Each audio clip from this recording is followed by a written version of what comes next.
Welcome back, everybody. Welcome back. Let's not waste no time. Another epic episode. You know where I'm at, or maybe you don't. I'm on the West Coast, everybody. West Coast love. I'm here again tonight with another legend, another legacy of the West Coast. You see what Bigga Picture have bought y'all? We not only have bought you the first rapper, we not only bought you Grandmaster Caz, we not only bought you Keith Murray, we not only bought you Cool G Rap, and the list goes on. I can't even think of everyone. Tonight, we are now again bringing you something epic, something that you guys are going to be all tuning in to, where East meets West. Welcome to my brother. You know what I'm saying? It's an honor to even be sitting here with him right now. As many times as I've watched him on TV and watched his shows and was watching him from back in the days when he first came out.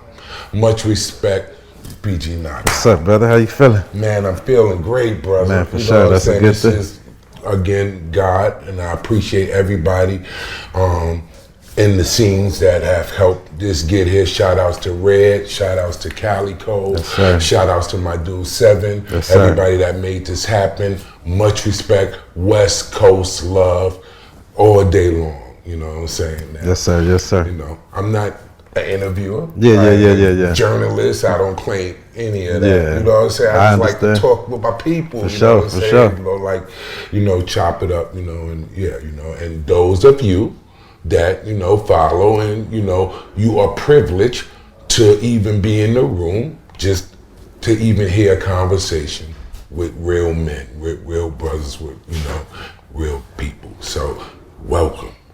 You know, now, let's get right into it. Yes, brother. sir. Yes, You know, sir. Tell me about, you know, the West Coast. You know, that's what, you know, off top I gotta ask you about. You know what I'm saying? Yeah. How is it out here? If you explain it to a New York To New York. I don't know, man, like just how's it growing up out here? Up out here, well, it used to be different, you know, because before hip hop it was different because I'm only 51, so I was born in 75, right? Mm-hmm. So when I was a kid, like it was cool, bro. It was like the elders took care of the young people in the community. It was safe. You know what I'm saying? And it seemed like when drugs came around 1982, 1983, the whole landscape changed, you know, so things became about money, became about territory, and it got a little more dangerous. But before that, I remember a time I can get on my bike and I can go from one city to the next and not be bothered, you know what I'm saying? But when it came about drugs and territory, then, you know, people was, you know, how can I say, they was like trying to protect their neighborhoods and stuff like that. And then the gang stuff started increasing because, you know, the money brought guns and different things. And it just got a little more dangerous as time went by. But growing up as a kid, I had a blast here on the West Coast, man. Yeah? Yeah, for sure. And you from Compton? I'm from Compton, yeah. So one of the things we hear, you know what I'm saying, is that we heard Compton used to be like predominantly a white area. Absolutely. Where, you know what I'm saying? Absolutely. Like, it wasn't nothing. It wasn't. What year did this all? Oh, in the 50s. So they had a thing called the White Flight here on the West Coast where blacks, an influx of black people was coming from the South and the Midwest down to the West Coast, and all the white people started moving out to the Valley, Lancaster, Palmdale, up in the hills, getting away from us and shit like that. So when that happened, it was cool even then because our great-grandparents, you know, they was coming from the South, so they brought that same thing, you know, the church going, you know, don't, if you're a child, you shouldn't be talking in front of adults, you know, all those mannerisms and things like that. And then, like I said, once the drugs hit, bro, all that went away, like kind of overnight. In a matter of years, I'm gonna say 2.5 years, all that was gone, you know? Wow. Yeah, it just changed like that. That quickly, bro. Yeah, the drug thing came and destroyed everything on the West Coast, bro. Yeah. But for y'all, where did that come from? Because on the East Coast, it was around 82. So yeah, I think you know, because we at our age we didn't know we were babies. Yeah. I think I first heard of crack around 80. maybe 1980 in New York, and they didn't call it crack. Yeah, it was bass. They was calling it bass. Yeah, you know what I'm saying? Yeah. And I think I didn't pay no mind till I really heard Public Enemy talk about it. You know what I'm saying? You know, the night of the bass heads and all of that. You know, I'm a little kid like the bass heads. Right. You know what I'm saying? Right. You know, so that was. Do you think that was something that was planted in the community? Absolutely. Now we absolutely know that crack cocaine was developed in one of the colleges. I don't know if it was USC or UCLA, but that was actually developed and unleashed on the public. Because when they was freebasing, it was a whole different type of thing. Before freebasing, they was just snorting powder, but it was a rich man's high. You know, black people couldn't really afford that shit. But then when they made it, you know, they brought it down to its lowest quality, then black people was able to indulge. And it was like a party drug at first. But then when they started mixing it with the baking soda, it was a different type of chemistry. You know what I mean? And then, you know, we just start seeing our parents, our uncles, and our aunties selling their bodies for it, you know what I'm saying? And it just went downhill, bro. Yeah, it's definitely a dark world. Yeah, you for know sure. What I'm saying? And I think many of us entered into that realm of darkness unaware. Yeah, you know what I'm saying?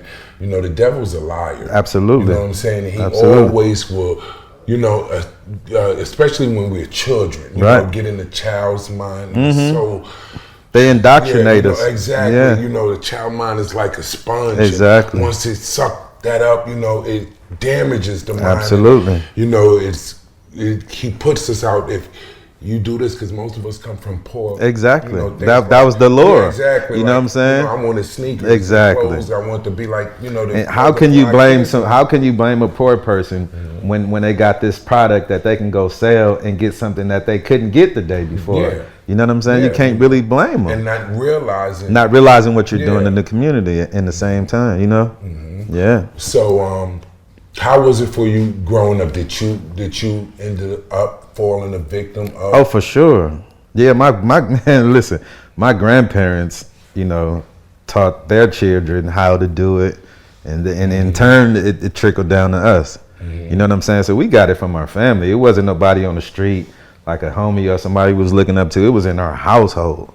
Wow. You know, when I was a kid and I rent, sometimes, you know, you be outside playing and then you get thirsty and you just bust the door open. One time I bust the back door open, it was a mountain. I thought it was sugar, a mountain of powder on the table. I didn't know. I remember stopping, running in and just looked at it. And I said, oh, and then I still went and got my water.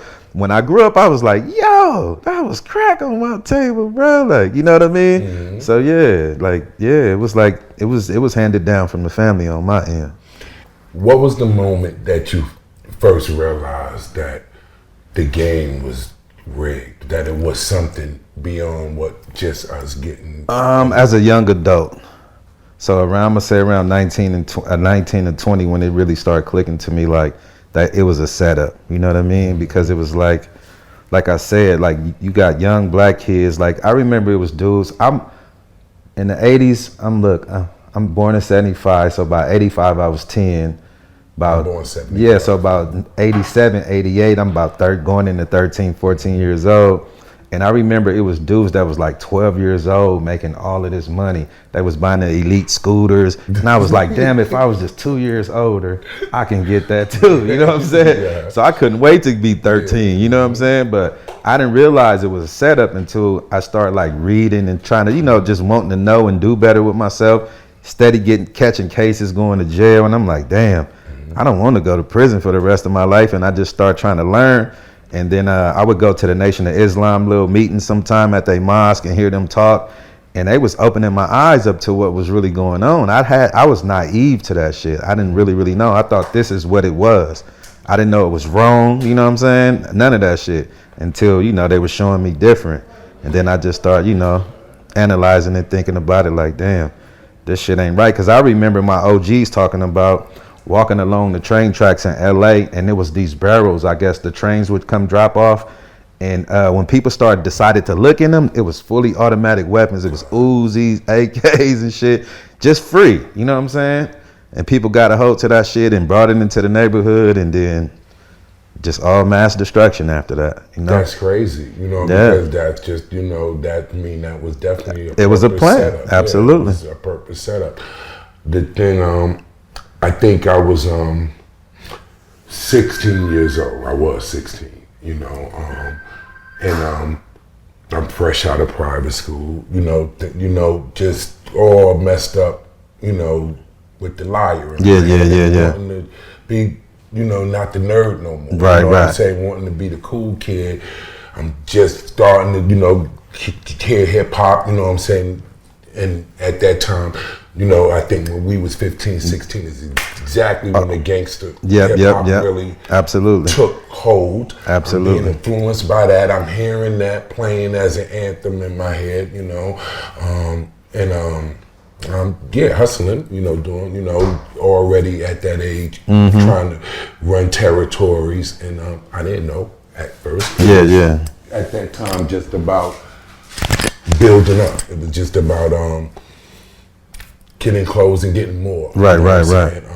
I think I wanted to open up a record label because I had started bodyguarding rappers at 15 years old. Oh, wow. I wanted to be a rapper ever since at 8. I was writing rhymes. But when I started bodyguarding them, I saw that they were broke and everything in the video was a lie. And I was upset and I was hurt. And then they was saying that you had to carry their records and, you know what I'm saying, being a flunky for 3-4 years before you might even have an opportunity to even be featured on a song. So I said, no, that's not gonna work. You know what I'm saying? So like I'm already a boss. So, when I got the hustle thing going, I must have had the Jay-Z idea in my head already. Drugs is wrong. But this money, you could do a lot of things with this. Maybe I could open up a record label.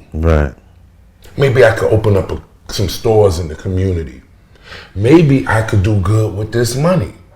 Because I'm the kid thinking. I get it. So I'm like, I'm gonna be the change. I'm gonna.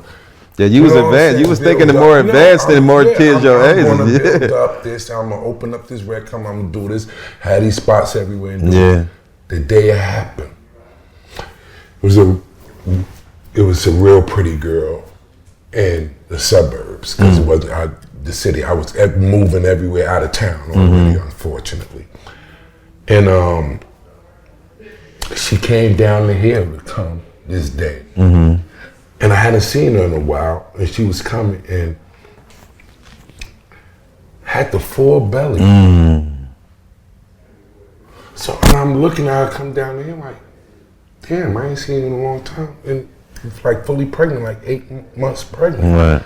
So she came down like, hey, you know, heavy, I wanna, you know, give me cop this or whatever. So I'm like, hey, you know what I'm saying? We don't sell the pregnant women, you know what I'm saying? Because remember, I'm a kid still. Right. I'm still really green. You know what I'm saying? I still really don't know. I'm thinking I'm a bad boy, thinking I'm doing stuff, but it's still, I still got like, I know we don't do no pregnant women. Right. Crazy? Get out of here. Yeah. Another chick was coming up to cop. A couple other people was coming up to get. She turned to them and said, heavy acting, want to act funny. Here, take my money and buy me this. And I was never dumb. I was always a smart kid, private school. And I knew right that second, it's nothing I could do. Even if I tell these people, hey, get the hell out of here. Now that I saw her do that, I ain't selling to none of y'all. Y'all gonna walk around the corner. They're gonna get it from somebody else. And give somebody else the money, and they gonna come right back to me, and I'm gonna give it to you, and it's still me giving the baby crack. And I knew, and I looked up and said, this is hell. How did this happen? I was an usher boy. You know what I'm saying? I come from church. How did the hell this happen? And then the next thing I had to deal with when I walk away is that, now how do I quit when I've already tasted the pleasures of this? And then I realized I'm in hell. This is hell. Yeah, for sure. It's definitely a form of it. If it ain't it literally, it's definitely a form of hell. It's crazy, bro. Yeah, it is. So tell me about how did you and Eazy, how did that connection happen?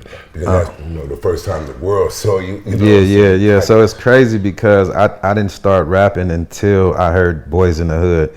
When it was underground, it was an underground tape just moving around our city. Yeah, 1986. So wait a second. Before the Boys in the Hood we heard. Yeah, it was underground. Yeah, it was an underground before they had the deal when it came out worldwide. Yeah, is that still out?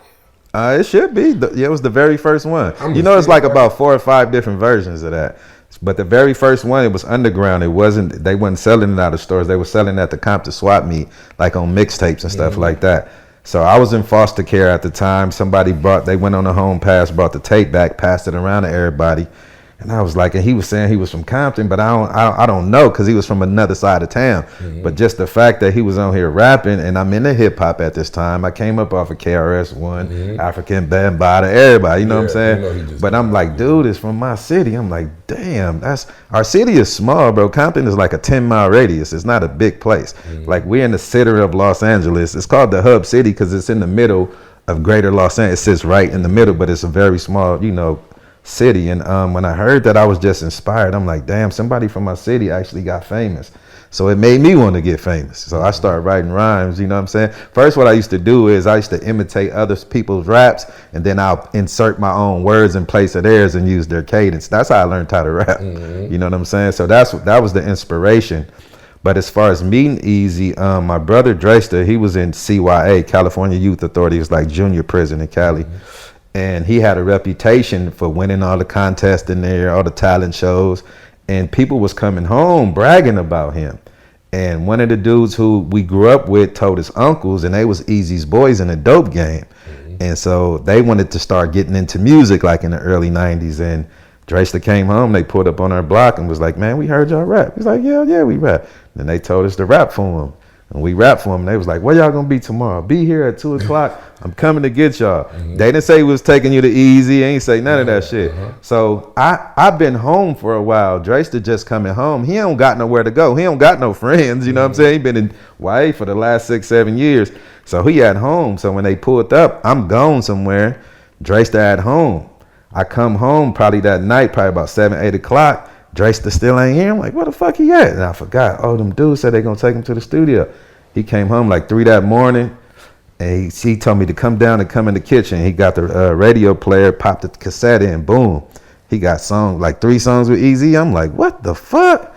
He was like, we going back to the studio tomorrow. You better be here. So I was like, I waited that next day. You know what I'm saying? They pulled back up. Take us to the studio. When I walk in the studio, I'm like, damn, Eazy, this big. This nigga was a little ass nigga. I'm over there looking at this little nigga. I'm like, damn, you short as hell. But I was like starstruck. So I was just in there quiet, bro. I wasn't talking. Then he came start fucking me. What's up? Who is you? What's your name? I was like, man, my name Knocc Out, man. He was like, you rap? I said, yeah, I can rap a little bit. And then they was working on Real Compton City G's. I had no part of that song, bro. They already wrote it. But the problem was when they start laying it down. So, back then you had to bring stuff down from the reels and bring it down to that and then cassette, right? So when he wrote the rap, it fit the beat. But when we got in the studio, for some reason, the beat had a little piece, that 12-bar verse that I rapped, it was in there and they didn't know what to do with it. And they was like, what we gonna do with this? And then they was thinking of shit, and somebody was like, let him try something. I was like, not me. Like, I was scared, you know what I'm saying? Because Eazy-E, I didn't want to rap in front of him, Then I got up the courage. We in there smoking weed. I'm like, fuck it. I went in there, and I'm rapping all the raps I wrote from when I was 11 years old. And they was like, that shit hard, but it don't go with the concept of the song. So it was like, come back out, man. You got to listen to what we talking about, and you got to be on topic. So I said, okay, smoke some more weed. And I just went in there. I said, turn it on, man. Turn it up in my ear. And I just yelled, well, that shit just came out of my body. It became classic, and they recorded it. I didn't know they recorded. They was like, that's it. Come out. Yes. And then they told me, write it down. All right, change this, change that. And that's how that shit happened, just like classic, that. Yeah, bro. I think that is now still to this day regarded as one of the most highly battle rap songs. Yeah, that was 33 years ago, bro. And it's still to this day. You'll hear people riding down the street. Yes, to this day. Yeah. And I was so, cause the love for Eazy-E, I think the world had. Absolutely. He was adorable. We wanted to see him win. Yeah, for so sure. when we saw y'all, we was like, yes, finally, you know, get back at these dudes. You know what I'm saying? And, you know, they trying to make you know what I'm saying? And it was kind of bittersweet because Dre was, we looked it up to Dre too, because he was in WA as well. Yeah. You know what I mean? So it was just like, I felt, I was like fighting myself on it at first, but I was like, if this is my way in, I'm going to do this shit.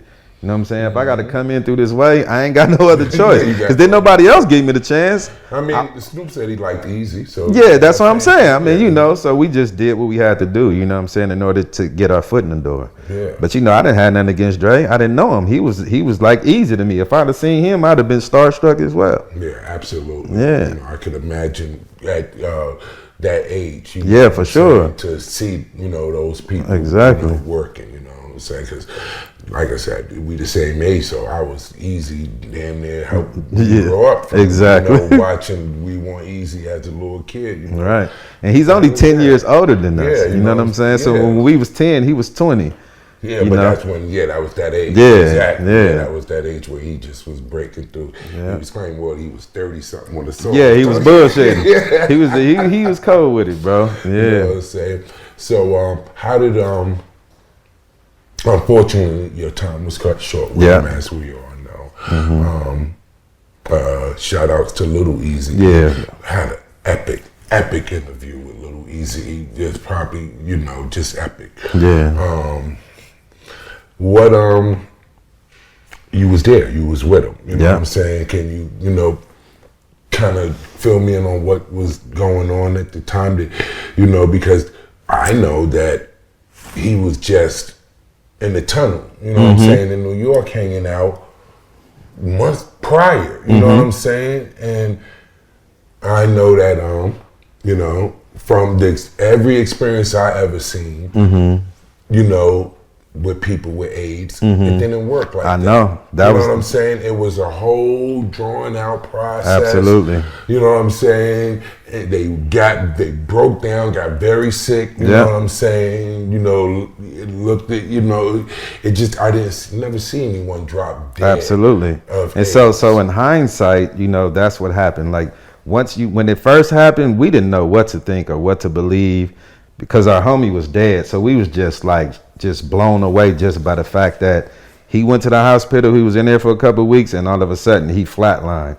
So that shit right there was just spooky. And then they came out and said what it was, and we thinking back like, damn, we've been on all these tours. We like, man, did we fuck one of the bitches he fucked? We was thinking all type of shit, bro. We was wrestling with this shit. But then as time went on, a year go by, and now people talking about, wait a minute. And then there's women that's from our city that he's been dealing with since way back when. They come out, they don't got it. He just had a brand new baby. He married this lady, Tamika Woods. She don't got it. The brand new baby don't got it. Something ain't adding up. You know what I'm saying? And that's the story I ran with. I'm like, yo, that shit don't make sense. And then imagine, bro, you famous like Eazy-E or Magic Johnson. You sleep with a girl, you give her this virus. You don't think she's gonna try to sue your estate? Ain't nobody came out and tried to sue his estate. It's just a lot of shit that don't coincide. And so it makes me feel like it was some foul play. And then we know Jerry Heller, you know, Eazy felt like he was stealing from him, and he ended up firing him and his family. Like Jerry Heller's brother worked at the label, he worked at the label, and Terry Heller was the videographer, Real Compton City G's. So they whole family was involved in his business. He got rid of all of them, you know what I'm saying? And after that, you know, he dropped dead from this illness that nobody knew he supposedly had. That's a very unfortunate thing. I often, you know, wonder what was that. You know yeah, I mean, that's the conclusion we came to. Even though, like, I can't tell you for a fact that's what it is, but me looking back on it, putting two and two together, it's like something ain't right.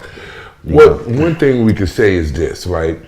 I don't know if you heard about Bob Marley, but so when Bob Marley was young, we all thought, he died of some cancer or something like that. Plus that gangrene. How many years later it took for the FBI, CIA agent dude on his deathbed to tell. That's what I'm saying. It was me. That's what I'm saying. I Emmett Till. I killed Bob Marley. I Emmett Till. Poison rock in his shoe because I was ordered to do it by the CIA. That's what I'm saying. That's bro. crazy. It's crazy. You know what I'm saying? So and that's a whole lifetime exactly later that we find this information out. So I don't put nothing past these, these people because they've been obviously killing us on a high level, absolutely, on some conspiracy thing before me and your time. So absolutely, it only could have in our time gotten that much more, a threat. But it might come out some years later. Who knows? You know what I'm saying? But it's just me looking back on it, and if I didn't love them, I wouldn't care enough to be doing all that research and thinking about all the times we was together and trying to make sense of it all. But it's like I'm like, nah, man, that happened too fast. You know what I'm saying? Because he had money to pay for whatever medicine. Like how Magic lived with it for all these years. You know what I'm saying? He was able to take care of himself. Running around, right bro. Now, that's what I'm saying. In better shape than probably we are. That's what I'm saying, bro. Still, I don't even. That's a whole nother story. I don't even. That's crazy. That's right crazy. Yeah, still in great shape. Still 300 damn near pounds. Exactly. So why couldn't he survive? That's my whole point. Now, we had an interesting conversation last night about the. He's here. Welcome back, everybody. After that brief interlude, this is the second part of another epic episode that I'm bringing you. Before I jump back into it, my brother, I told y'all earlier that this was all done by another one of my brothers that I want to introduce y'all to, who y'all already know, you know what I'm saying, but reintroduce y'all to him. Calico G, the owner of Mesa Gold Grills. We all heard of him, the Paul Wall stuff and everything. So let me introduce y'all to my brother right here, Calico. Much love, brother. I honor this opportunity, you know what I'm saying? I wouldn't be here, guys, if it wasn't for him and his brother Big Red, and also the man 7, much respect, and also my brother Crime Line. Yes, so, sir. That's much respect. You want to fill us in real quick about the grills? Y'all know me, Calico G, owner of Mesa Gold Grills. You know what I mean? Y'all know about Mesa Gold T2. Shout out to Big Red.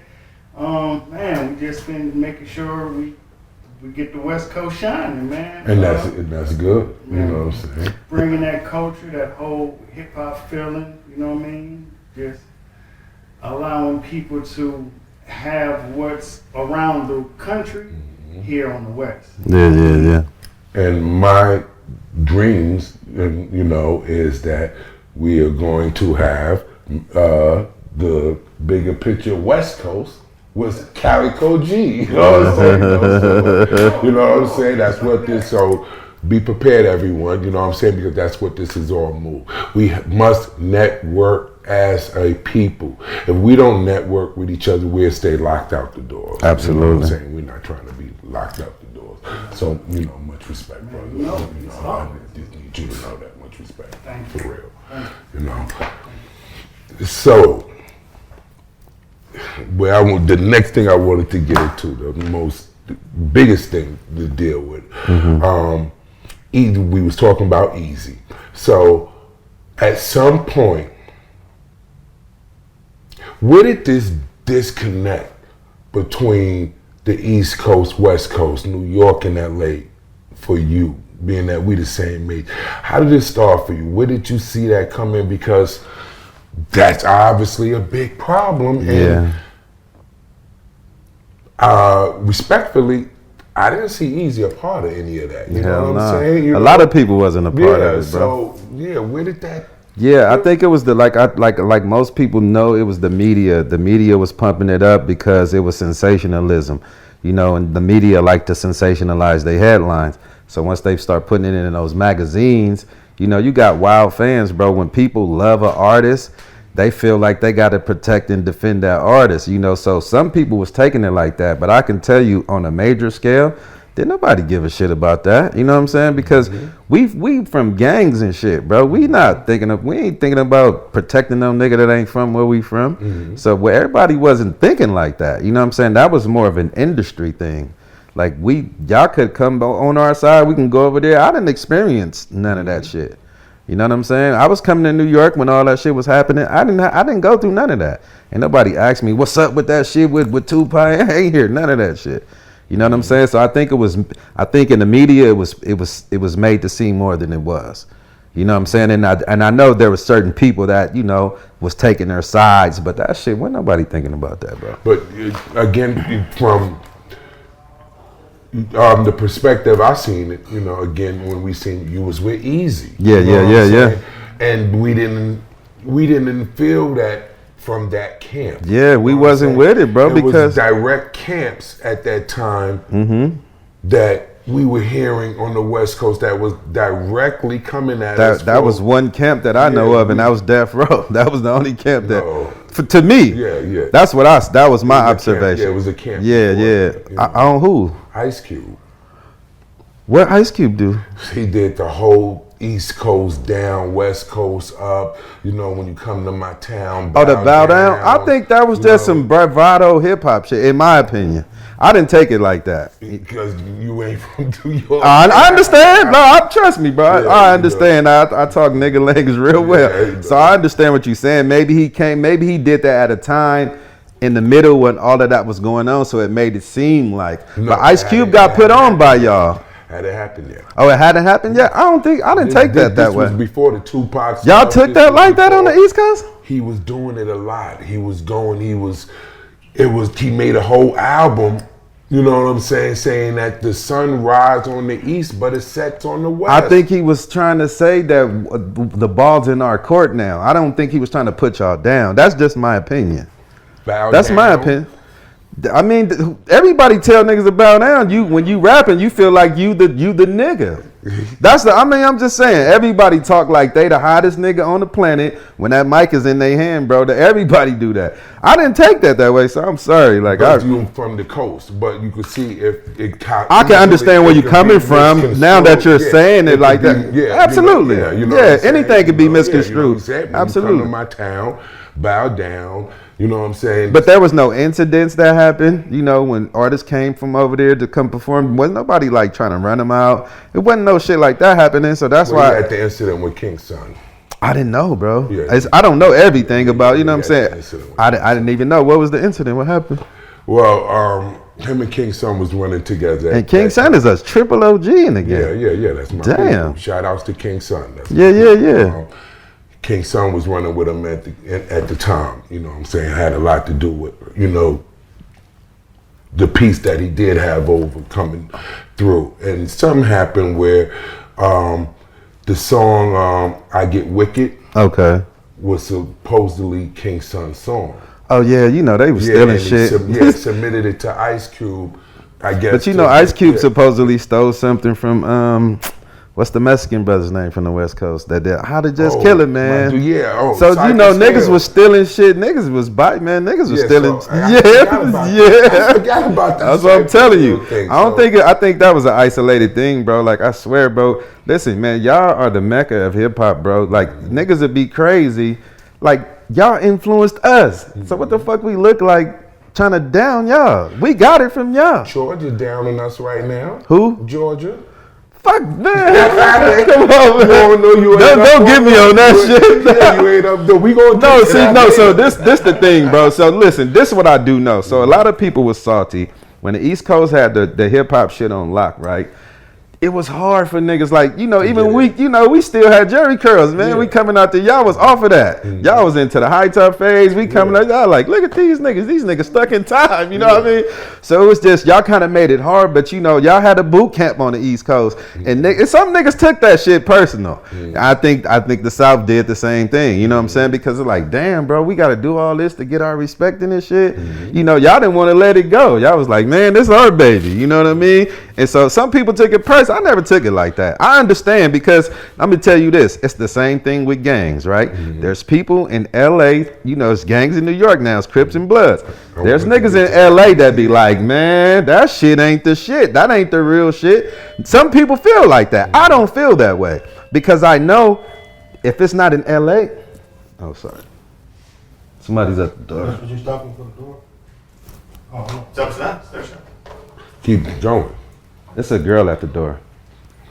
Okay, look, so some people, it's people in LA, or, you know, from these original Crips and Blood gangs that feel like the East Coast or the Midwest ain't doing it like LA. They're not supposed to because they're not in fucking LA. Mm-hmm. That's the way I see it. It ain't supposed to be the same out there. They came up different. You know what I'm saying? Respect how they do their thing. Like you want people to respect how you do yours. That's how I see it. I ain't butthurt about how people choose to do what they do, bro. Like I don't understand that shit.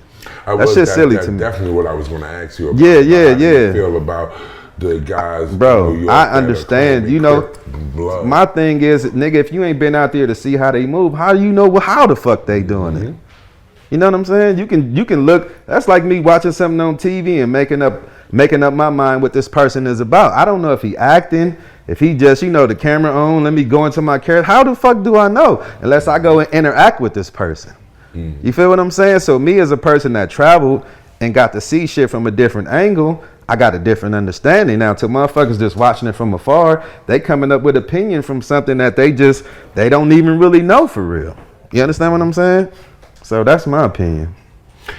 Yeah, explain to me, because this is one of the major things I don't think we understand it in a West Coast way. Yeah. The gangs, you know what I'm saying? Because obviously, as you said, probably what it is here is different. Yeah. What it is there. So what's the real difference that you would say between the West Coast Crips and Bloods or gang members than the East Coast gang members? I really can only speak on it from how I grew up in it, right? So before we was gang members, we was friends. Like, so most gang members are people that lived in this common neighborhood, went to elementary school, junior high school, and high school together, right?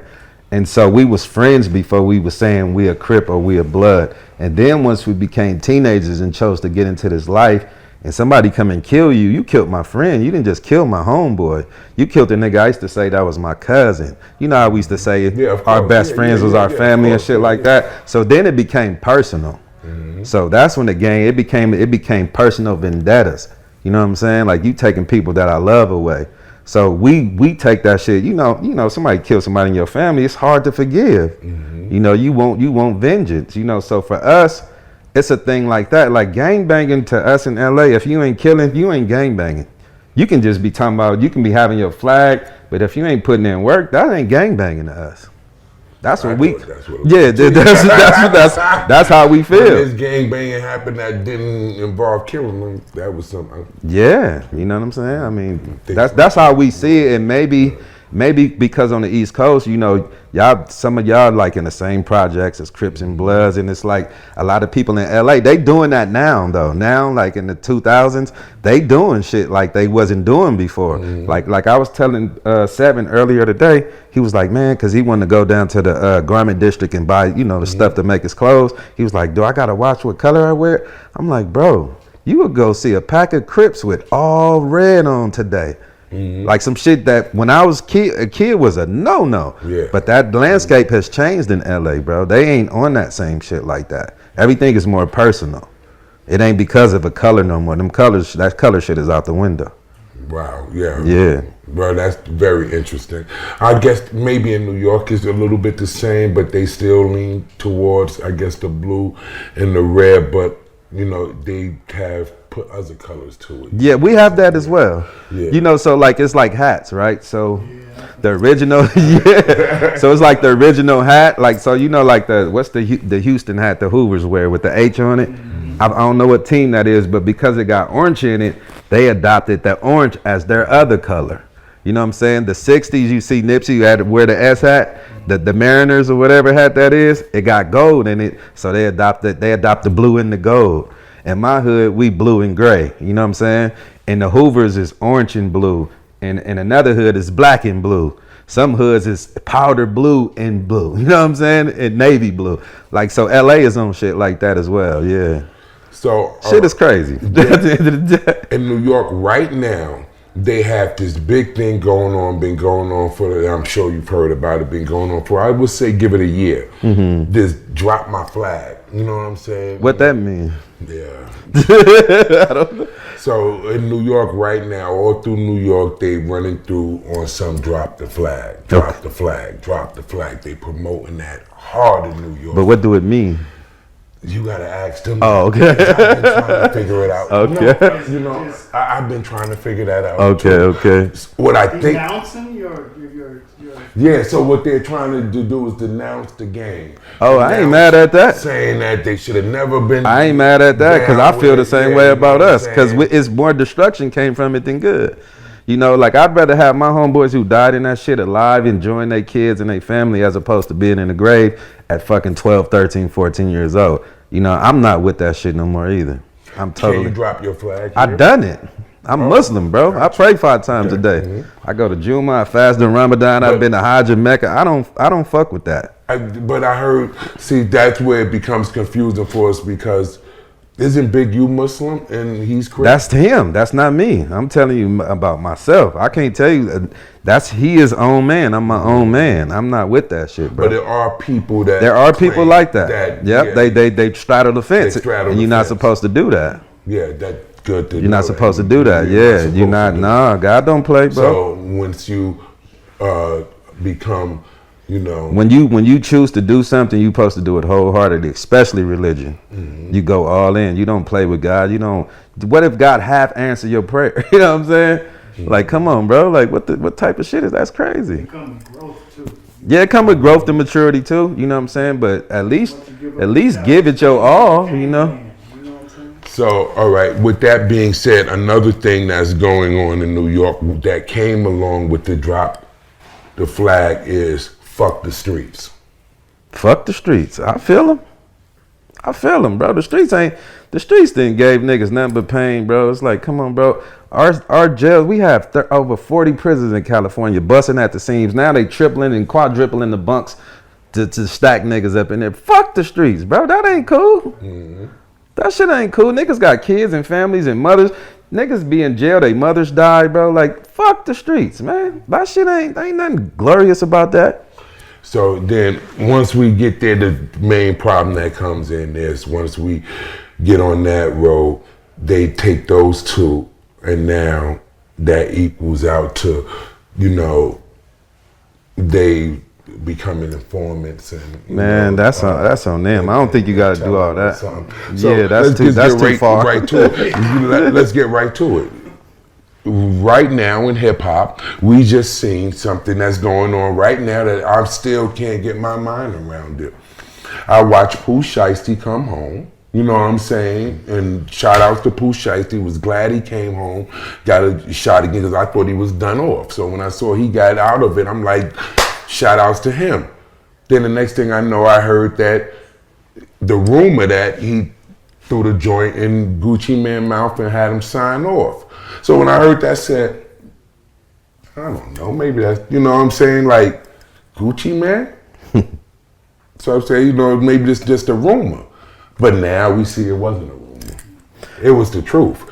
And Gucci Mane, they said is working with the police. And then, yeah, obviously it's because he done made a song. Ain't done said yeah. All the details in the song.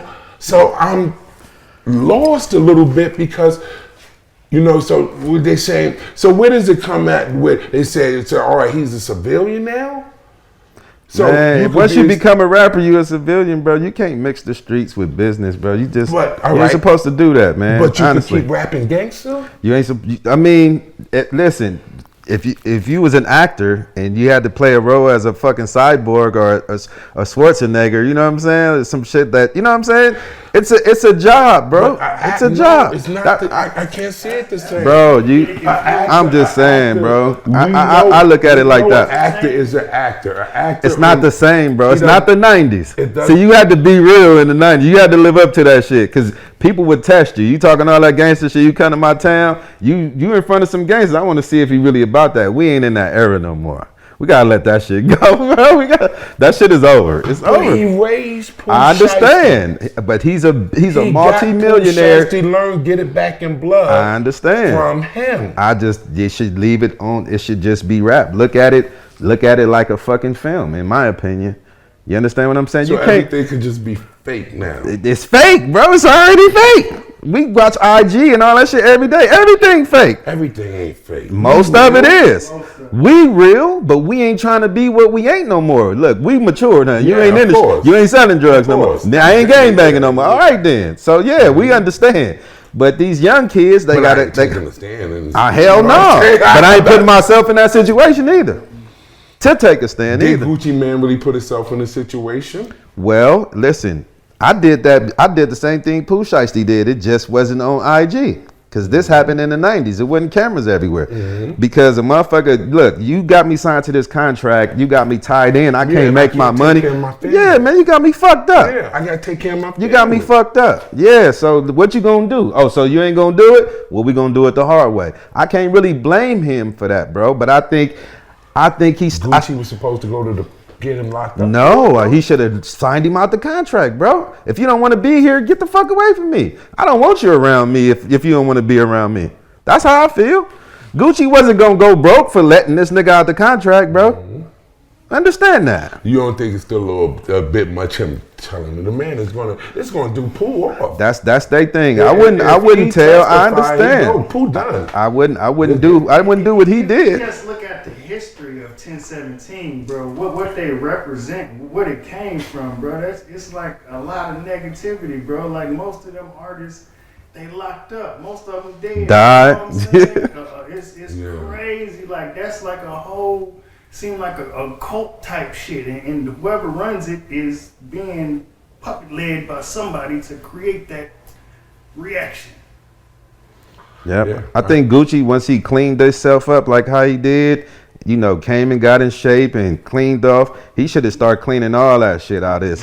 He should have got away from it because now you straddling, now you getting pulled into shit that you don't want to deal with no more. He don't want to go back to prison and lose his position and lose his family. So why you still flirting with this shit?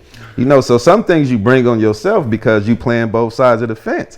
These little niggas, wow, that Pooh Shiesty is from fucking Tennessee. Yeah. What, Memphis? Memphis. Man, them niggas is some of the craziest niggas on the planet. Yes. Don't play with that little nigga, man. Yeah, but they looked up to you though. I understand. That's why I'm saying, where's the love at? If he's not happy, bro, if you got love for this young man that you signed to your label, that you say let him go. Mm-hmm. Why you want to lock a nigga into a contract? Now you being a bully. Mm-hmm.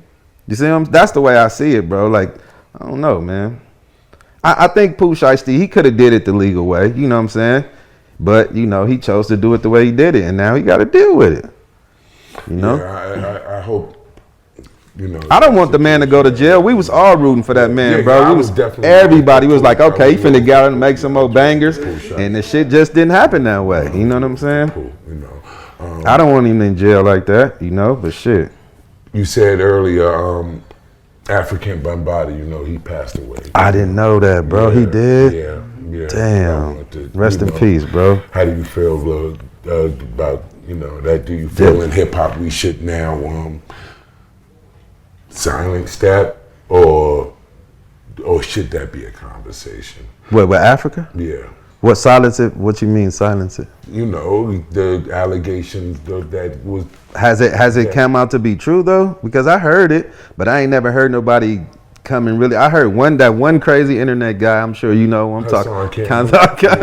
He's the only person I heard run with that story, but I ain't never hear nobody else come and vouch what he said. I didn't hear nobody else say that.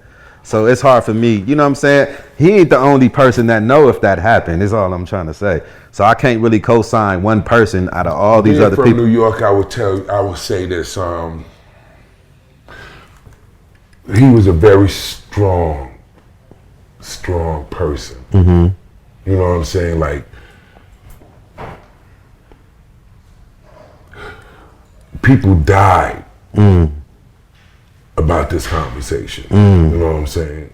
Get it? You know what I'm saying? So that's why maybe you never heard what you just said. Okay. People just talk about this and I get it. Because it's in-house. yeah, so I get it. Yeah. Vicious killers. You know, the Zulu Nation. Yeah, I'm you know hip. what I'm saying, you know, was I'm hip. still to this day, really, you know, it was they're a force. You Yeah. know, they're a force. I find I don't think that we could take. It's a lot of poison. Yeah. And it's always been a lot of poison in our culture that we don't talk about. They sweep it under the rug. Yeah, we sweep it under the rug. Like sleeping with these minor girls. You know what I'm saying? You know, it's just the same thing as, you know what I'm saying? I mean, people don't want to talk about it, but yeah, you know, you're sleeping with the little girls. You know what I'm saying? And yeah, the raping the boys thing is another thing that, you know, it greatly, I guess, affected the culture because of directly who he was. Yeah. I mean, if that shit is true, that's fucking sad. And it's like, damn, bro. So but when I was growing up, my OGs had nothing to do with him, you know, despised him, you know what I'm saying, and would never even, you know, that was never even a thing of having anything to do with him and the whole thing. Okay. The OGs was, but they never talked about it. It was just, no. Yeah. You know what I'm saying? And when I wouldn't ever seen, I knew it was a, because it was you know, maybe it was like an disdain. embarrassing. It was just, you know, an anger, disdain, like, we don't fuck with him at all. He's a weirdo. You know what I'm saying? Okay. And then later as I got older, it was like, he's gay. Wow. You know what I'm saying? And that's where, you know, See, you know, we on the West Coast. It's too far away. Yeah, for us you to know, that's where we only you know like him, that. and you know, from his glory days. You know what I mean? So, you know, if it's in house, it's like, damn, bro. But I know this, that, you know, the message for him, for all of us, because none of us is without sin. You know, we got to work it out. You know what I'm saying? You know what I'm saying? We got to work it out before, you know, that time, you know, comes. Absolutely. What his legacy will leave, who knows? You know what I'm saying? I mean, his legacy will always be obviously tied to hip hop, but now will always be tied to something foul. Yeah, that's crazy. You know what I'm saying? Something foul in hip hop. Man, it's crazy how all these little layers be up under shit, man. That come out later, bro. Yeah. It's like, damn. Yeah. You know what I'm saying? Dudes, again, you're having sex with these little girls. You know what I'm saying? You know, that's something in hip hop that it's being, you know, that it got ignored. I mean, I don't know how it was for y'all out here in the West Coast, but I experienced in high school. Yeah, me too. Watching these grown ass men pull up with the nice ass whips. Yeah. And these little girls, we supposed to be talking, they supposed to be our girlfriends. We 14, 15. Yeah. And these dudes is pulling up and, you know. And they parents was letting them. They parents was letting them. Picking up our little girls and dropping them off. Too. Their parents was letting it happen. And what chance we had? You know what I'm saying? They sleeping with a grown ass man. Trust me, they used to try to come get my girl all the time. My girl was bad. Nigga put right up in front of me. Hey, what's up, baby? Yeah, like, so hey, my nigga, I ain't talking to you. I'm talking to her. Like, damn. Yeah, so you know the experience. Yeah, for sure, bro. Yeah, that shit was, it was accepted when we was young, bro. But yeah, that's crazy. But it can't be, you know what I'm saying? I understand. If we're going to repair ourselves and fix ourselves, absolutely. We have to be able to tell where the poison and sickness at in the body so we could eradicate But you know, we was raised by these people, man. We was raised by Europeans, man. So we got a lot of their ways. You know what I'm saying? That's why we talking English. We ain't fucking from England, bro. Who was they raised by? By they people? Shit. No. Before they. Oh, before I understand, but they lost their way, like we did. Maybe they didn't know. I think they did. No, maybe not. Because if they was created to do exactly what they doing. Okay, I get You know where what you I'm coming saying? from. I get where you coming Yeah, from. exactly. Right. You You, know slid, you slid that on. Yeah, you know what I'm got saying? You. I Yeah. feel it. It's us that got to get worry it. about doing I what understand. we our way. I They get might be doing exactly But what you they're know, like supposed when to do. we was talking about earlier, that indoctrination. When you catch us young and you groom us like that, how we know until we know. You understand what I'm saying? We thinking a lot of this shit is normal. Then we grown like, man, that shit, nah, that ain't. Now we fucked up about it. But now we already indoctrinated. We behaving this way. Now we trying to get it out of our system. So it's gonna probably take that much longer. You understand what I'm saying? Because we got habituated into it, bro. Well, on my journey here, you know what I'm saying, I found out at 50 years old now and going through, you know, the things I went through in life, I've realized that very much like you, I'm trying to, you know, stay in tune and in accord with the Creator. Absolutely. And with that being said, I realized, okay, what happened? What happened? And I realized, oh, it was the liar. You know what I'm saying? The liar got into my head at some point. But this is not a foreign story. The liar got into the first people head that was on the planet, Adam and Eve. And the liar promoted to them that they could be as good as God and know the difference between good and evil if they accept this lie. But I think it's all a part of the greater story too. You know what I'm saying? Because in Islam, you know, we believe, like Prophet Muhammad said, God said that if we didn't sin, he wouldn't have created us. You know, because sin, you know, once you do bad, you return back to God. When you see the error of your ways, you keep going back to him. We imperfect creatures. We're fallible creatures. So we ain't gonna never be angels and just do everything correctly. But the thing is to always, every time you go wrong, is try to correct your mistake. Yeah. You know what I'm saying? Until you finally maybe do get it right. Because I believe there's greater sins. I think there's smaller sins. It's like if somebody slap you and then another person shoots you. I think getting shot is worse. If you kill me and I die, I think that's a greater sin than you socking me in the eye. You understand what I'm saying? So it's like, I think if we can get it down to the lowest form, then we might have action. You feel what I'm saying? I like that. So this how I add on with that. No, that's good, but this how I see it. All right, so since you brought up scripture, I look at scripture again. So the lie, the truth, the lie, the truth. So when I look at scripture, when he told a lie to them, something happened to them immediately when he told a lie. And it says when he told them the lie, that they realized they was naked and went to cover themselves. They didn't know they had bodies. Or maybe they wasn't so tainted to where their nakedness was shameful. You know, maybe they wasn't looking lustfully at each other. They wasn't aware. They couldn't, but they was aware of. It's because a certain thing to be aware of having a self-conscious. Like right now, the self-conscious is aware that we're in a room somewhere. You know what I'm saying? That self-conscious could be aware that it's in the room and have no body. And you know how that is?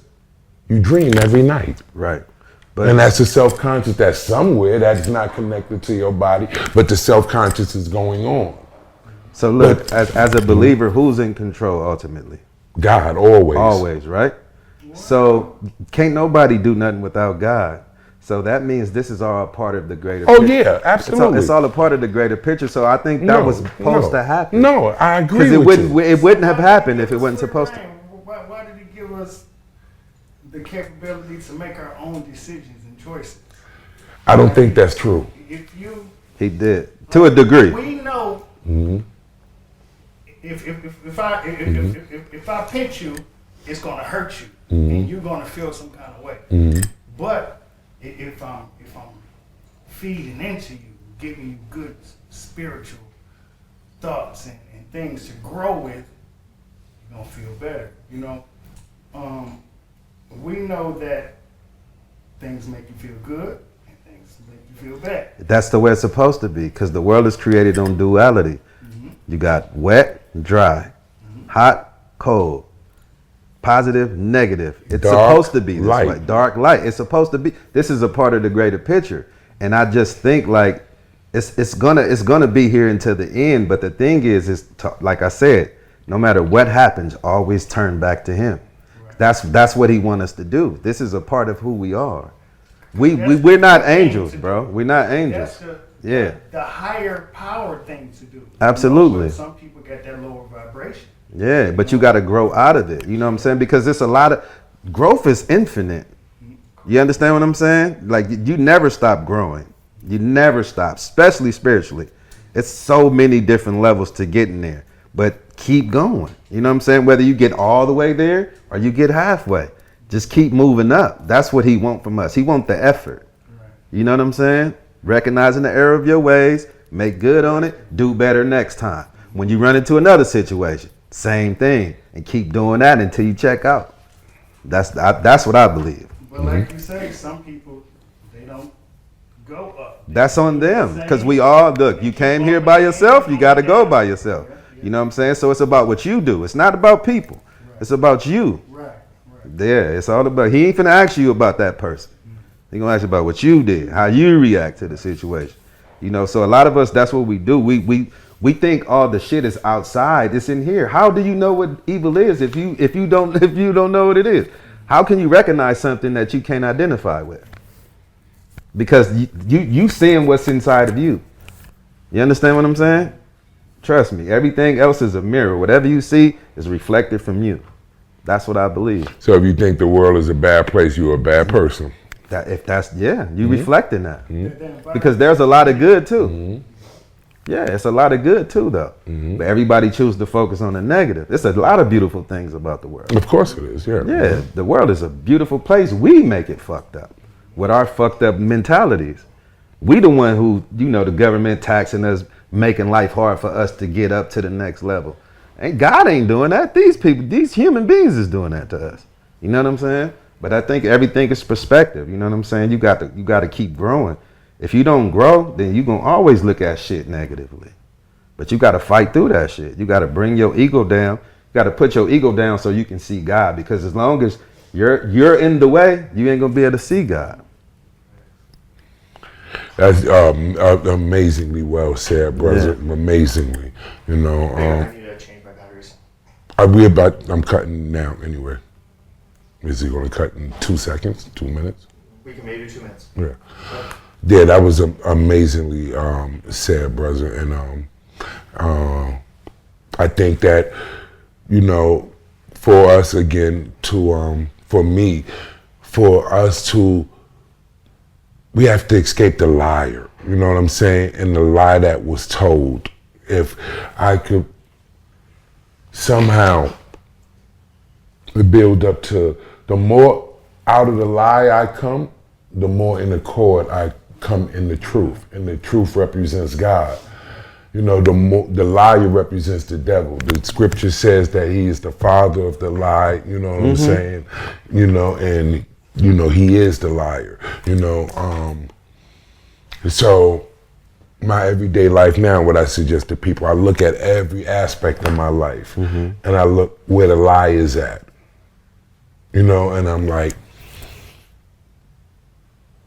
I was going to pull away from the lie, right. You know what I'm saying? And, the more I pull away from the lie, maybe I can, Yeah, I think that's our life journey, bro, is to escape the lie. Yeah, exactly. Yeah, we just got to keep doing it, and until we check out. No, yeah.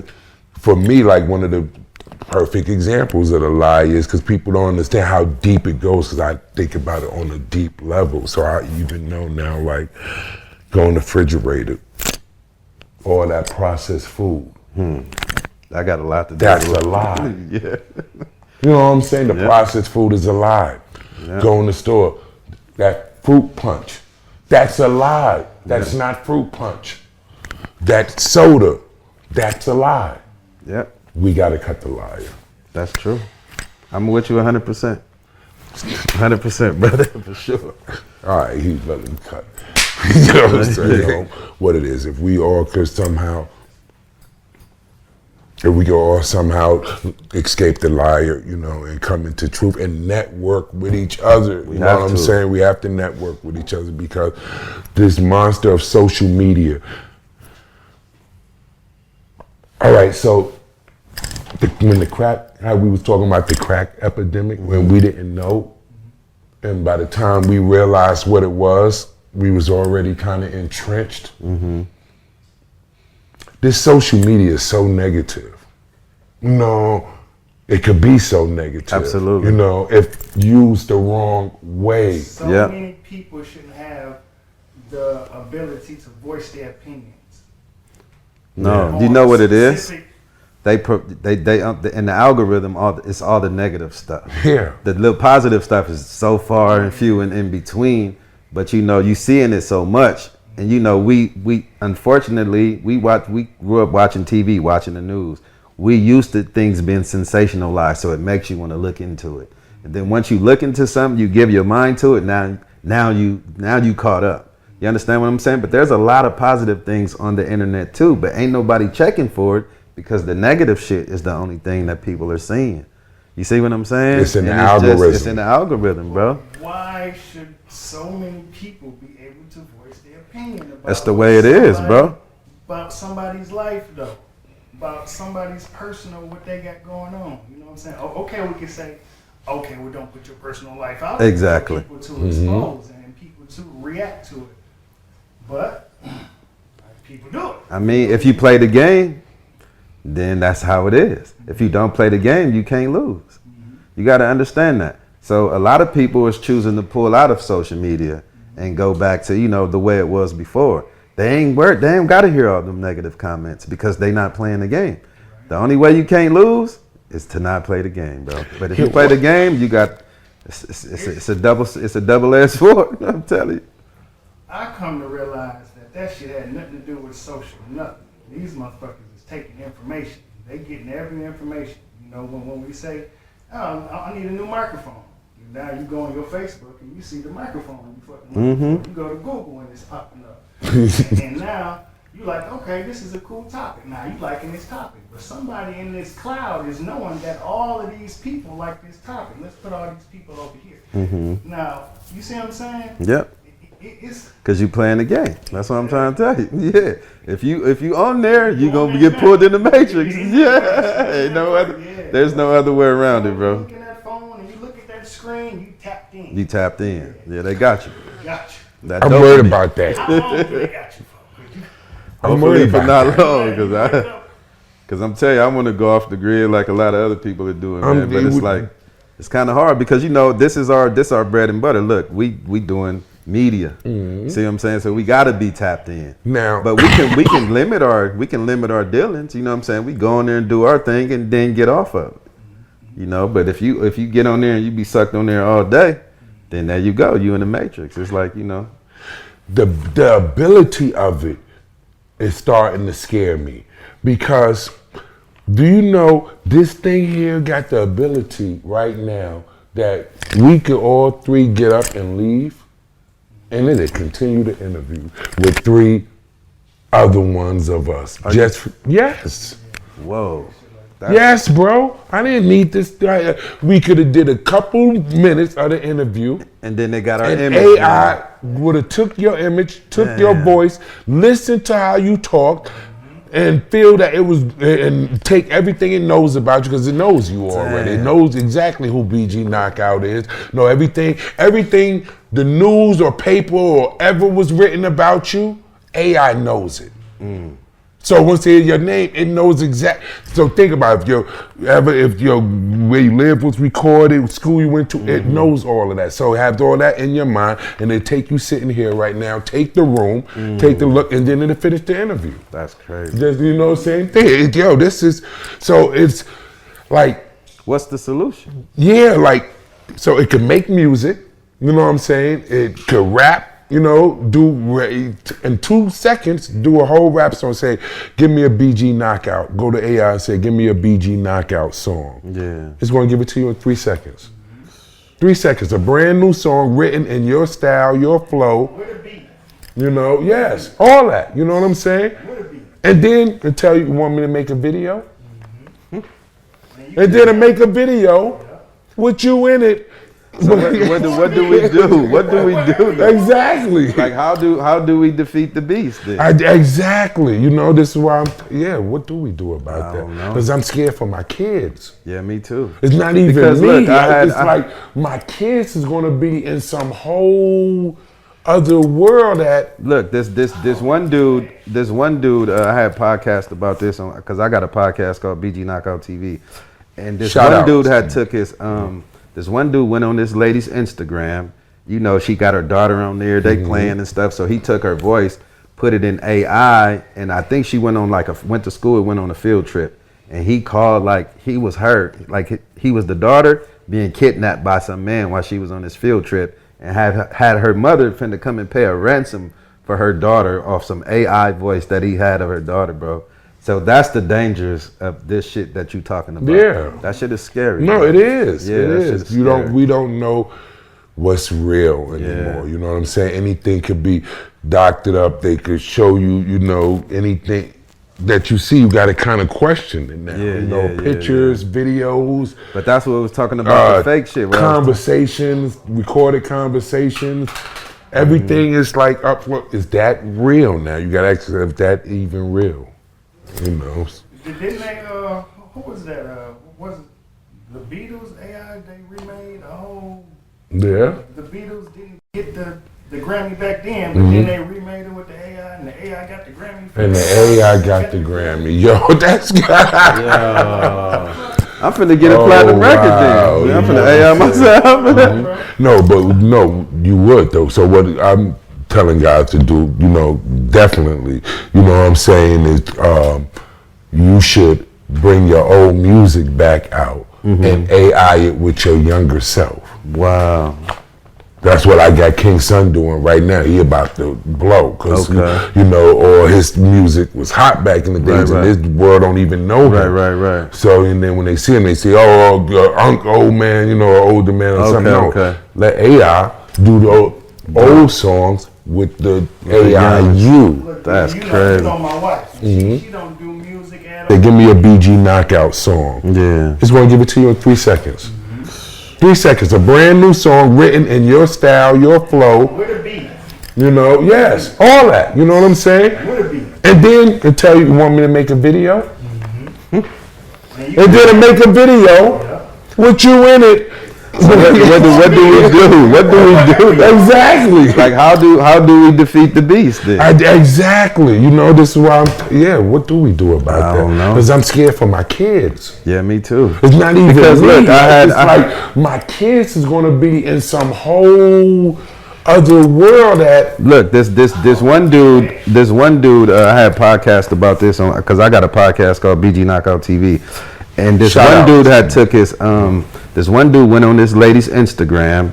You know, she got her daughter on there, they playing and stuff. So he took her voice, put it in AI, and I think she went on went to school, went on a field trip. And he called like he was her, like he was the daughter being kidnapped by some man while she was on this field trip, and had her mother finna come and pay a ransom for her daughter off some AI voice that he had of her daughter, bro.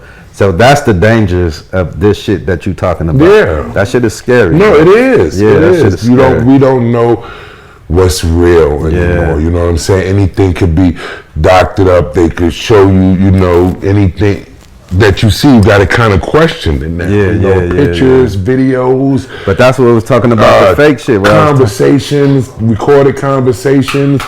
Everything is like up. Is that real now? You got to ask if that even real. Who knows? Didn't they, who was that? Was it the Beatles AI they remade a whole... What? The Beatles didn't get the Grammy back then, but then they remade it with the AI, and the AI got the Grammy. And the AI got the Grammy. Yo, that's good. I'm finna get a platinum record then. I'm finna AI myself. No, but no, you would though. So what I'm telling guys to do, you know, definitely, you know what I'm saying, is you should bring your old music back out and AI it with your younger self. Wow.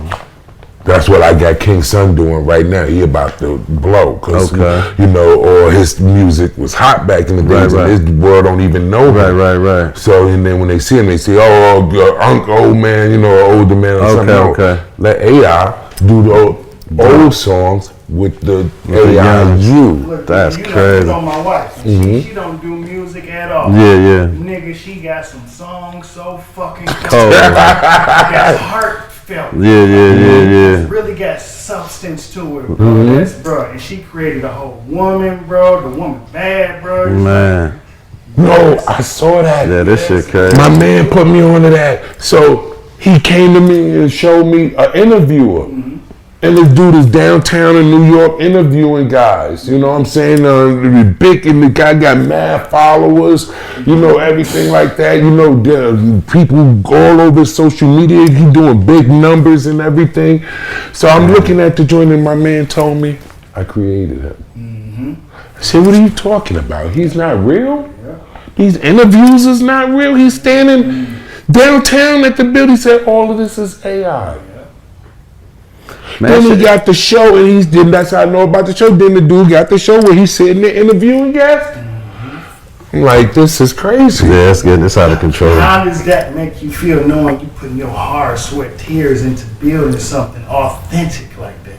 And then somebody that just started last week, learn some AI shit come in and they like, you know what I'm saying? Yeah. Again, it's threatening. You know what I'm saying? Artists too, you know what I'm saying? You know how many verses sit there and name. Right. You know what I'm saying? It's threatening. Yeah. It's threatening. I just think AI ain't the real shit too. I don't think AI can mimic heart. You know what I'm saying? Mimic soul. You feel what I'm saying? They can sing good and all that, but it's like it's a certain thing when it come from a human being that you can feel. I ain't heard no AI song that I just like, oh, I gotta hear that shit again. And you know what I'm saying? Like if I hear Anita Baker, you ain't finna bring no AI shit like that. That's gonna hit me like that. You know what I'm saying? I ain't heard none yet. You know what I mean? The who's creating it, we gotta have a human interaction. You know what I'm saying? Now, if it's a person like me and you that can write good music and just have an AI perform it, then that's different. Yeah, I think that's more acceptable. That's happening a lot. I see. I'm kind of like that. Like y'all that's talented that is doing that right now. Yeah. Skipping the artist, but it's the same thing. Yeah. Why are you going to deal with a headache artist that you got to, bring in the studio, argue with them, tell them a million times how to sing this and do this, and when you can just have AI do it perfect for you, and you're going to make the song that's in your head. I just think it's a double-edged sword, man. It's like it's a double-edged sword because, it could be used for good or it could be used for bad. Like most things, like a blessing could become a curse if you use it for the wrong reason. You know what I'm saying? Absolutely. Yeah, so it's one of those things. I just think we got to be responsible. You know what I mean? That's the way I see it. In business, you see all these companies that's firing people, laying people off because now they got AI that's coming in and making things automated to where you got this one AI that's doing what the whole company doing. You know what I'm saying? And you saving money if you're a businessman. That's the thing. But they're going to wipe us out of all the jobs soon. And what another thing that scares me with it? They're saying that, maybe in the future they might do the AI lawyers and the judges. And the doctors too. That's not good. That's not good. It's here. You know what I'm saying? That's not good. You know what I'm saying? I still want a real man, a real human. Because even if he hard ass, even I look at him like Red a hard ass, I can still know he's still human though. You know what I'm saying? I still going to try to, you know what I'm saying, get through because he's. I think that's the danger. But I think that's the danger because it don't have a heart. So it's nothing. Where's the sense? Yeah, you know what I'm saying? The toughest human you can still. It might be hard, but you can still get to some humanity in them. Yeah, because see, I can read your energy. I can read your energy when you apologize, and I can tell if you're really serious about what you're telling me. But AI can't read that. They none of that. You understand what I'm saying? That's dangerous. No, and That's you gonna dangerous. judge me? Yeah, that's dangerous. You know what I'm saying? You're not. It's things that you can't. It's just not on paper. Yeah, it gotta. You know what I'm it gotta saying? be You know regulated. how that go when you look in the judge eye. It's something that he knows that is more than what's on this paper here. Yeah. You know what I'm saying? And that, AI can't do, and that's scary. You know what I'm saying? I'm finna get me a rocket and I'm finna flap out this joint. I'm getting away from this shit, man. This shit is one of the things out of control, bro. I saw, and this was AI too. You know, but somebody sent it to me. I saw it. You know, the dude was in his backyard because I got a lot of property at my house. So the dude was in his backyard. They sent me on the AI. He took the shovel and go in the backyard, and they say, everybody thought I was just digging and start digging. And the dude completely built himself a huge, big underground bunker. under the ground. Put the grass and the dirt back there and put the stuff, and you would never in a million years knew that bunker was under there. And then he go in there, joint like this, some big, huge luxury thing underground. I said, yo, I gotta get this made. You know what I'm saying? I said, hell break loose. You know what I'm saying? Everybody, I said, me and the family would go up under there and the grass and Donald Trump running the country. I did some cameras, you know, get to see what's going on out there. So y'all don't like the where it's going with the digital system? As far as what? I'm nervous of it. As far as blockchaining, as far as faster and instant payments, as far as getting away from the SWIFT system. And I say the SWIFT system because we all know these big name families were the ones who came in and even created the Federal Reserve. The Federal Reserve was the ones who lend the money out to the other. So let's just say, you know, when people have jobs, you gotta wait a whole week. You do all this week of work, and now you gotta wait a whole week to get paid. Well, where the fuck is that money sitting at? That money is somebody is collecting something off of that. Absolutely. You get paid, and then when you go into the bank, your check can't clear because somebody else is touching your money and doing other stuff with your money now. So with this new digital stuff, it's making stuff instant. You know, with the Bitcoin and with these blockchains and being able to automate stuff. You know what I mean, with the AI. And like you say, some things is good, but I mean, some things is bad, you may feel, but some things is good too. You know what I mean? Yeah, but it's the regulation of it, though. You know what I'm saying? It's like if it's not regulated, is what make it dangerous. Because now it comes down to ethics. You understand what I'm saying? Like everything was already regulated. We are the republic, right? Why would we need somebody telling us what to do with our stuff?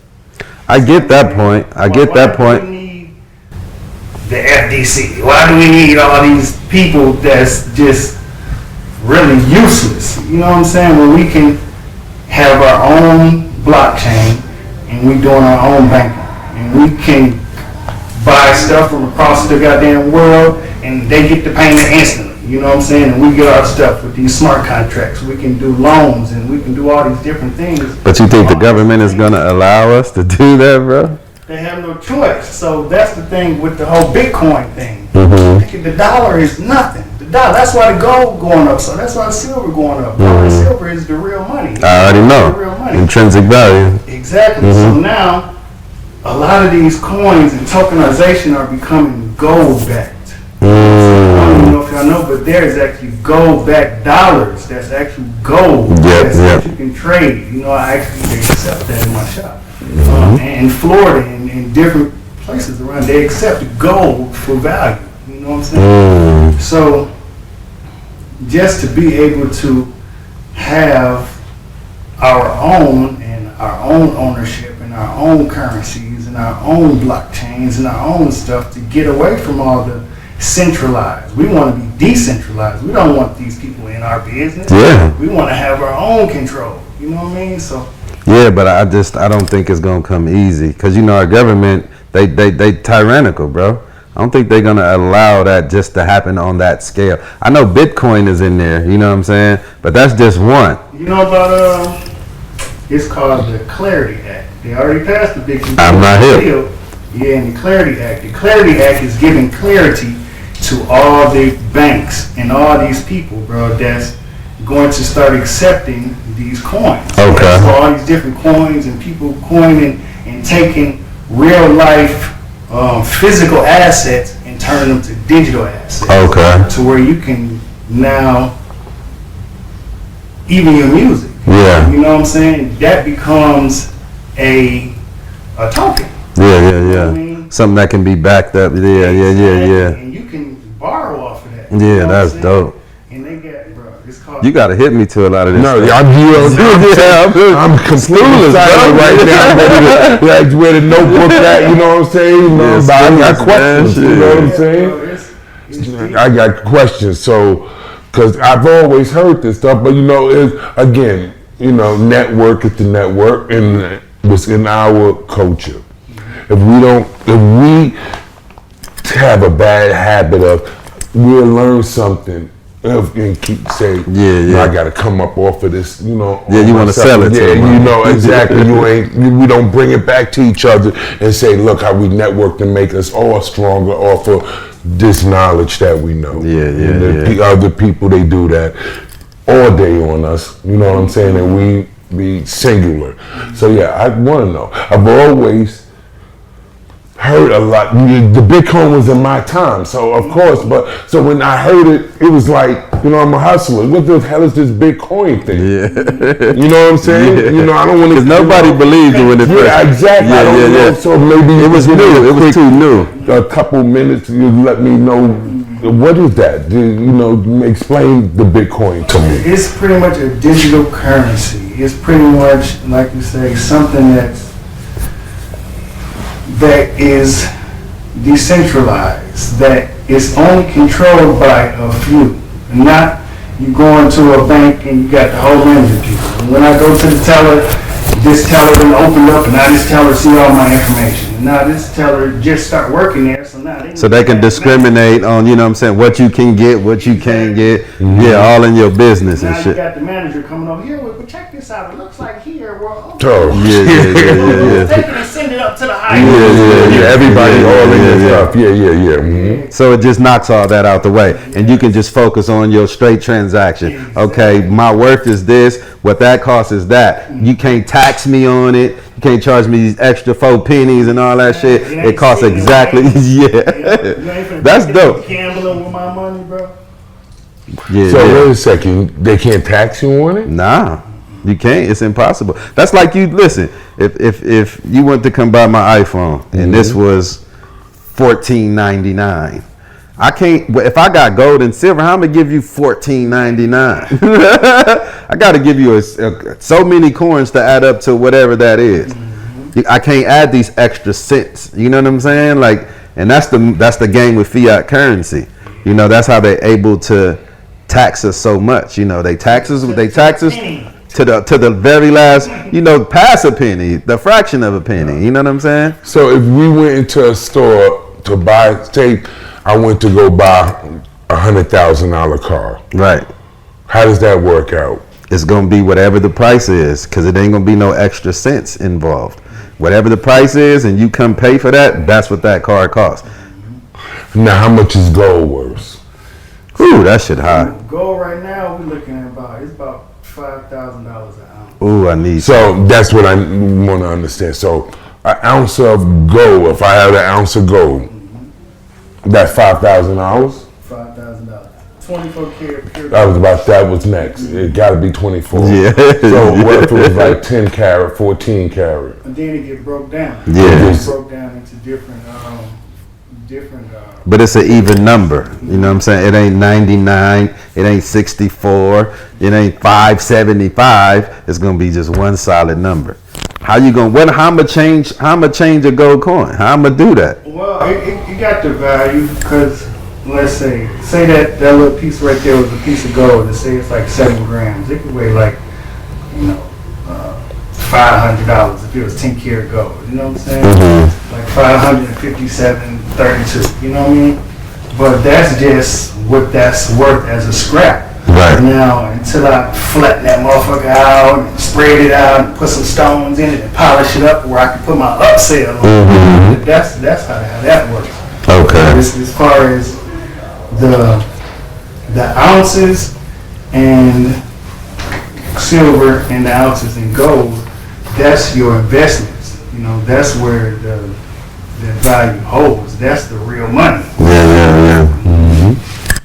That's amazing. I'm going to, man, you'll be chopping up a lot about that because I want to learn about it. Now, is Bitcoin still out? Yeah. Oh, yeah. It is? Other ones too. Okay. You can make your own. It's people making them because, well, like I said, with that Clarity Act, that clarity is giving the banks and giving the government and giving the countries and the surrounding worlds to be able to all get clarity of how this is going to work. That's what it is. And once that goes online, then you're going to start seeing people adapt. Transactioning with, yeah. More like you see QR codes. Yeah. You know what I'm saying? You can tap. You can Yeah, tap. that's normal. That's normal. Yeah. It's instant. You know And what I'm restaurants everywhere now, everything's a QR code now. saying? And to be able to just instant. You know what I mean? Everything instant. And all the people in your business. You know, I think if we stay, as long as we stay ahead of it and knowing what's going on with everything, we can win with it. Yeah. If we don't stay ahead of it, My wife, she made a Sure deal enough. to get both of y'all the books too. Okay, for sure. no, I need it. You know what I'm saying? Because we need to study that. Because why don't we know enough about this? You know, in the future, are they eliminating money? But that's what I hear. That's what they're saying. What happened to the penny? Yeah, the penny gone. Yeah. Let's go. I just went to IHOP. They was like, I'm gonna short you a few pennies. I'm like, damn, here y'all go. So the penny is done. Yeah. So it's going away slowly but surely. But yeah, It's places supposed to that- come to. I went to a place in what did they say? I think it was like $10.82. They said, but if you pay card, it's gonna be that $10.82. But if you pay just cash, $10.80. he said just $10.80. You know what I mean? So That's crazy. Amazing. You know, well. But is that 2 cents still going in that digital in that digital bank? you know, Yeah, that shit is that. I do be don't wondering know, where man. those pennies go sometimes. I feel It'd be so cheated, bro. tedious to add that up. Like, feel pennies cheated. here, pennies here. Where all these different little change go? You know, who's getting it? You know. So if the penny is gone, stop putting the pennies on the fucking bill. Just take it off. Take the 82, the 2 off of the like, yeah, because you charging me. So you must still digitally in that computer. You still putting that 2 in there. that type. That shit adding up. Yeah. What you talking about? I think so. We waiting on the clarity so we can, so the world can see it. But they already got this shit going on. Yeah. It's already happening. You know what I mean? Yeah. In Africa, they deep into Bitcoin. That's their main way of transaction. They don't use the dollar. You see the whole. The Port of Hamas and shit, nigga, they fucking with the Hamas, dollar. They yeah. not even fucking with the dollar no more. Yeah. But we'll take your digital currency. Yeah. That's dope. Wow. Yeah, I gotta get in. I don't want to get left behind. No, me either, and I'm going to be studying it the whole time. But do you think? How do y'all guys feel about? What's your take on that? The money is the root of evil. Nah, I think it's what you do with it. You know, because money is just a tool, right? So we have to have some type of bartering system in order to get the things we need, you know what I'm saying, to survive. And, you know, but you can use money for the wrong reason. You can go buy drugs with your money, or you can go buy food with it. You know, you can put your kid through school, through college with it, or you can go buy some birds. You know what I'm saying? It just depends on what you do with it. You know what I mean? I don't think it's necessarily, I think like, if that's your end all be all, then yeah, you might do anything to get it, which is steal from your parents, you know, rob your homeboy, you know, but that's a reflection of the heart in your body. You know what I mean? And that's why, you know, they got people that live over here in this area. They got People live over there, yeah. And people that live in the hood, they trying to get over here. Yeah, exactly. And there's some people that probably stay over here like, fuck, I really don't need all this. Yeah. Well, the scripture actually says is the deception of riches. You know, the deception. And I think about, you know, the deception. Yeah. Us being deceived. Because money makes some people feel like they're untouchable. Yeah. So it's not that it's money. It's the deception of the illusion of money. You know, and the deception of the illusion of money, people equal to salvation. And that's where I think it's a problem comes in at. You know what I'm saying? Because, you know, we all probably live decent lives, lives. We all have gotten to a successful, and I know for me, you know what I'm saying, none of the success I have spells out salvation to me. You know what I'm saying? I'm glad the kids is good. I'm glad the house in the suburbs. I'm glad all of that. But me and God are still working it out every day. You know what I'm saying? I'm still, you know, fighting, trembling. You know what I'm saying? Real tough. Working this out. You know what? You know what I'm saying? Like, you know. Absolutely. It's more of an inner. It's the inner, richness. You know what I'm saying? I don't gotta be financially well. Of course, you know you gotta buy. You gotta pay for rent. You need things. Nice. You don't want your kids to just be seeing roaches and shit. Right? Yeah, of course not. Yeah, oh Lord. So you're like, okay, let's do that. But just for me to see them look up to me, you know what I'm saying? To see me helping people, the money it just kind of comes. You know what I'm saying? Well, once you got a pure heart and you got good intentions, like and you got your spirituality, bro, like that's everything. Take care of you. You know what I'm saying? You ain't got nothing Absolutely. He's gonna take care of you regardless. You know. We go out there and say, oh, this bill is due, this is due, this is due, and then we, you know, put ourselves into because people equate having a lot of money with being blessed. But if you stole all that money you got, I don't think you blessed. You know what I'm saying? Let me ask you one thing. Ask y'all both this. Y'all saw the Jay-Z interview? The last one. Yeah. I seen pieces. What you felt about that interview?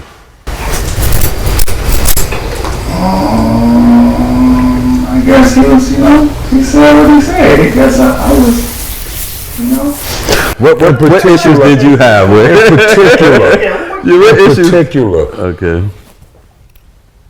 And not that I had an issue, just question or just wonders. He said that, do you remember the part he said that he didn't do anything bad? You know, he didn't do anything to take advantage of nobody or nothing or anything like that. And then you got other people on different podcasts like saying different things. Say different things. Yeah. I don't know who that is. I know what I felt when he said that. You know what I'm saying?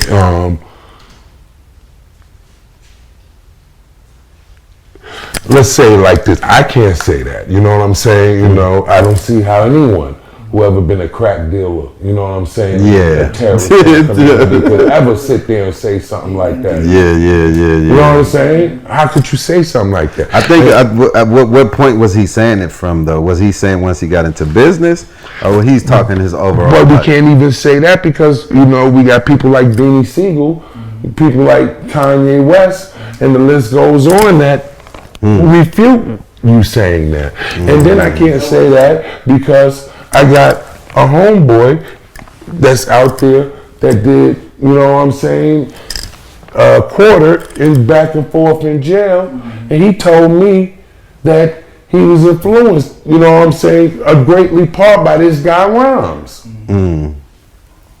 Yeah, I get where you're coming from. You know what I'm saying? I get where you're coming from. I have homeboys that's dead in the grave. Trying to live up to that. No matter how much dudes want to act like they no. You got nothing to do with that. You should have better parents. You know what I'm saying? No. Well, you are a parent once you pick up anything. Right now, we parents on this as kids, and that's watching this, and that's going to look up to this. Whatever you put that message out to the world, we all parents. You're responsible. It's all our kids. Yeah. You know what I'm saying? When you decide to come out today, what you put on from head to toe, people is going to see that. Kids is going to see that. People in the world, you just influence. Yeah, you know what I'm saying? Everything we do, we influence. You know? Yeah. And we can't just turn around and just act like we squeaky clean. Yeah, we squeaky clean and you a billionaire now and I don't know what happened. Yeah, people don't like to show their ugly side, you know, I'm so. Sorry. Bro, it's like BG just saying, bro. And that's not no shot to nobody, but you know what I'm saying? You know? Again, I work this out with fear and trembling. Fear and trembling. You know what I'm saying? I don't know how the hell. I said, damn, you was a terrorist? You did these things? No, I don't know how that happened. I don't know who that was. God forgive me. You know what I'm saying? I made a mistake. That was, you know, I can't sit around and be like, oh, you know, Posh, that was just how, you know, it seems like in that interview he had some humbling in him though. Like, he's grown. Like, yeah, he did all that stuff and he did that stuff, you know. He's still trying to hold up who he is for the public. Yeah. It's a lot of that. Yeah. You know what I'm saying? It's a lot of that. You know, I'm Jay-Z. I made it to where I'm at. You know what I'm saying? I'm not finna shed a bad light on myself in this interview in front of all these millions. I know, I understand what you're saying, but I think that's what it's a little ego in there. Yeah, but they all are doing it. I understand. That's what I think. I think it's an ego thing. No one wants to be responsible. I get it. You know it. what I'm saying, for what they've done. You know what I'm saying? Yeah. Where everybody just want to escape, like, you know, these different people now living this, you know what I'm saying? Like, I don't want to, you know, they saying they don't want to reminisce. They don't want to think about nothing. Like, you know, and shout out to Nas. Much respect to Nas. I was listening to one of his new albums, the Nas the King 3-part. That joint is fire. Yo, that joint is fire. Yeah, I didn't hear them all, but that one, shout out, not fire, Big Boy Talk. So I'm listening to the Reminisce song. And I'm like, see, you don't want to reminisce. I'm like, and then he says, you know, if you would have went through the things that, you know, shaped him, would have murked you. And I'm listening to that, I'm like, do you guys realize it did murder us? Yeah, it's an oxymoron, him saying that. Did you realize it did murder us? But you know what I'm saying? Listen, Bigga, I think humans, we're complicated creatures, bro. Like, I think, you know, we're very paradoxical people, because sometimes we live in a certain part of us, and sometimes we live in other parts of ourselves, and sometimes we contradict certain parts of ourselves as well. So we complicated human beings. And sometimes you might catch a person on this camera or in an interview while he's in this different part of himself. Mm-hmm. You know what I'm saying? Like, he's not living the whole totality of who he is. He's living in that moment at that time of whatever he's vibrating on at that time. But it don't mean that when that camera go off, he ain't gonna go back into, you know, or he might watch the interview and be like, damn, I probably shouldn't have said that. But it's out there now. You know what I'm saying? So he can't correct it in front of you, but probably he go look in the mirror and like, damn, you wigged out on this part, you know, let me get it together. You know, so I try to give human beings the benefit of the doubt, because I know I've contradicted myself a million times. Yeah, you understand what I'm saying? And none of us are perfect. Yeah, human beings, we infallible, bro. Yeah, none of us are perfect. Yeah. And shout outs to everyone. Like I said, it's all about us, you know, correcting. Absolutely. Correct some of this wrong. Keep turning back to him. We got to keep turning back. So, you know, again, right now, we've given y'all another huge epic one. You know what I'm saying? You know what it is. You know, shout outs to BG Knocc Out. Shout outs to my brother Calico G, who made this happen. Shout outs to Big Red. Shout outs to my dude 7. Shout outs to Crime Line Entertainment. And this has been another Bigga Picture. West Coast, you know where we at.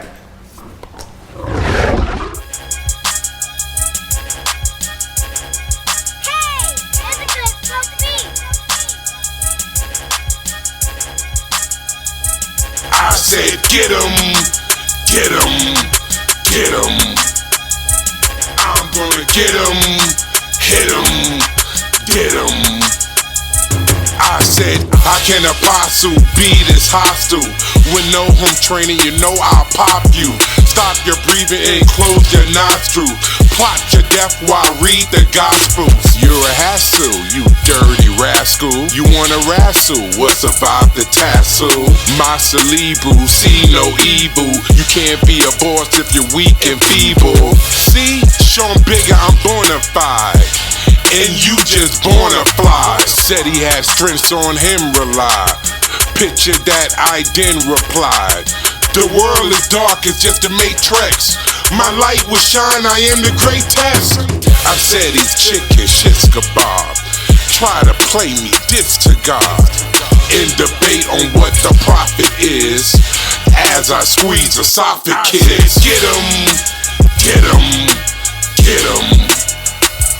I'm gonna get him, hit him, did him. I said get him, get him, get him. I'm gonna get him.